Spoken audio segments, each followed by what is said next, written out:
জয় বাংলা, জয় বঙ্গবন্ধু। এই দেশের সোনালী অর্জন তারা ছাত্রলীগের হাত ধরে এসেছে। আলহামদুলিল্লাহ ভালো আছি।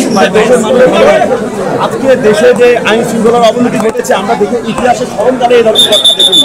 আজকে বাংলাদেশে আমার সোনা বাংলা বাদ দিয়ে পাকসার জমিন সাতবার প্রতিষ্ঠা করার চেষ্টা করা হচ্ছে। আজকে বাংলাদেশে যারা এদেশে স্বাধীন করেছে মুক্তিযোদ্ধারা তাদেরকে সবচেয়ে বেশি অপমান করা হচ্ছে।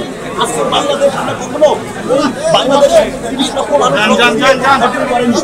ইনশাআল্লাহ সামনে আমাদের সামনে ভালো লাগবে। জয় বাংলা, জয় বঙ্গবন্ধু। আপনি আদালতে কি বলছিলেন? দেখুন আমি ছাত্রলীগ করি, আমি গর্ব করি। ইনশাআল্লাহ যতদিন আমাদের ছাত্রলীগ ভয় করে না কখনো। এদেশের সোনালী যারা এদেশের সোনালী অর্জন তারা ছাত্রলীগের হাত ধরে এসেছে।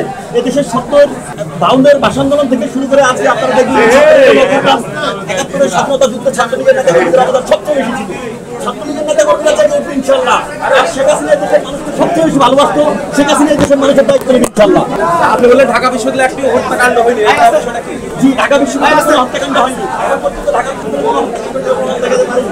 কিন্তু ঢাকা বিশ্ববিদ্যালয়ের ছাত্র হয়েও আজকে ঢাকা